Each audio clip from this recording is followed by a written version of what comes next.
Hello students, welcome to my online video lectures.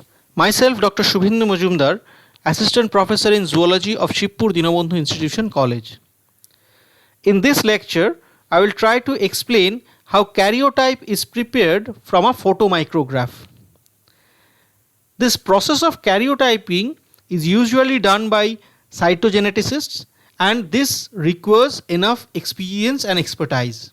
However, for basic understanding of the students, I will explain this entire process in a very simple way without using too much of a scientific jargons. First, a little brush up of some basics, which I have also elaborated in a separate video lecture. Karyotyping is the process by which chromosomes are photographed to study the number and structure of chromosomes, and thereby we also study the chromosomal abnormalities. And karyogram are the pictures of chromosomes taken in a photomicrograph. Then these pictures are first grouped in pairs, and then each of such pair of homologous chromosomes are arranged based on their size and position of centromere in a standard format. This is known as karyogram. To prepare a karyotype, first cells are collected from blood, amniotic fluid, etc. Then these cells are grown in vitro in a cell culture dish to increase their number. Then the cells are treated in a hypotonic solution which leads swelling of the cells and the chromosomes spread. Then colchicine is applied to arrest the cell division in the metaphase state. Because what colchicine does, colchicine prevents mitotic spindle formation. So the cell division is arrested preferably in the metaphase state. Then these cells are squashed on a slide, forcing the chromosomes to come in a single plane. These chromosomes are then stained using suitable dye and photographed under microscope. And this photograph is known as photomicrograph. Similar pairs of chromosomes are then arranged by size and banding patterns by cutting up the photomicrograph, which result in the formation of a karyogram. So after following the said protocol of karyotype preparation, we observe this kind of a field of view under microscope, which is then photographed. Thus we get a photomicrograph. Then the chromosomes of these photomicrographs are thoroughly studied, and the chromosomes with similar shape, size and band patterns are paired. After that, the pairs are compared with the standard karyotype. Let us assume this is a photomicrograph of human being, and this is a standard karyotype of a normal male and a normal female.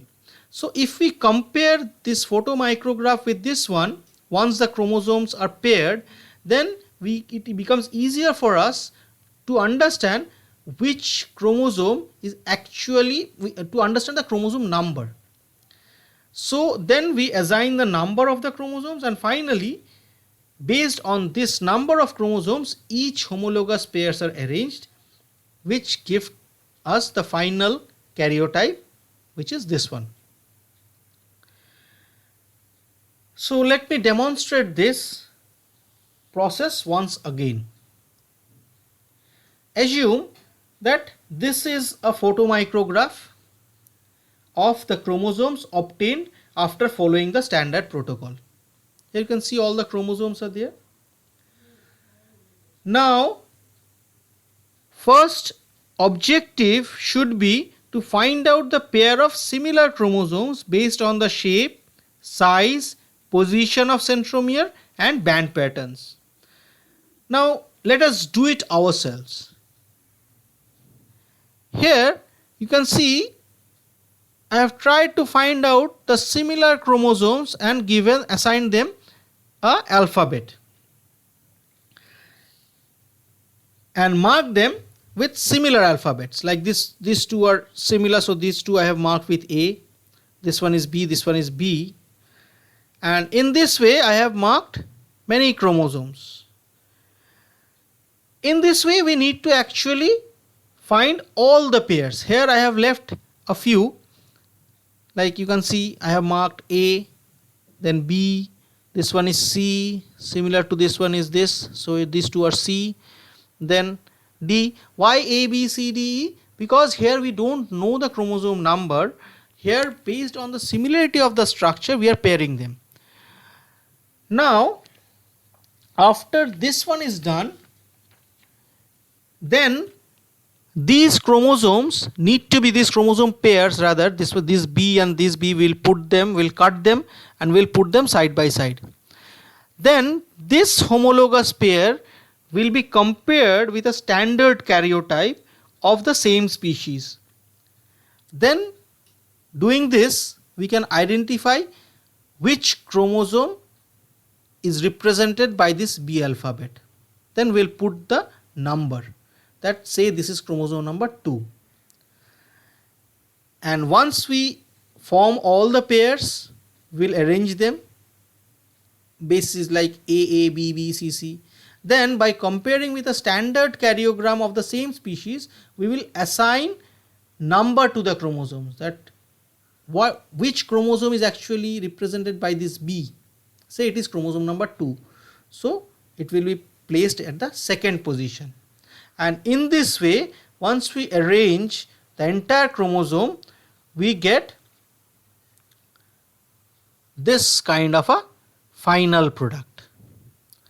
Now, this is again a human karyotype, and if you follow this karyotype, once this entire process is done, you see here there are 3 chromosomes. There is a trisomy of chromosome number 21. Again, there is one additional X chromosome, it is XXY. So it is double trisomy. Trisomy at this position, then another trisomy in this position, in the sex chromosomes. So before we arrange these chromosomes in this way, in this format or in this format, it was never possible to find out if there is any abnormality in the chromosome number or structure. Once this photomicrographs is properly arranged in the form of a karyogram or a karyotype, then we can easily find out, and we can easily now say that yes, there is a trisomy of 21 and there is one additional X chromosome, so it is XXY. So this is a case of a double trisomy and a Klinefelter individual having Down syndrome.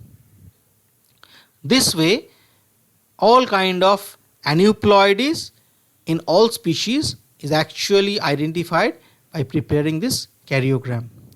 And here are some of the very common syndromes like Down syndrome. It happens due to trisomy 21, Edwards syndrome due to trisomy of 18 chromosome, Patau syndrome due to trisomy of 13. Then there are aneuploidy of sex chromosomes, Turner syndrome, 45XO, Klinefelter syndrome, one additional X chromosome in males, and then there are super females like triple X syndrome. There are 3 X chromosomes instead of 2, and all these have specific clinical features which we have already studied. And these are some of the reference you can follow. These are very good books, and these are some of the websites which I have followed and copied those chromosome pictures from there. And thank you all. Hope this video was helpful for you. Thank you.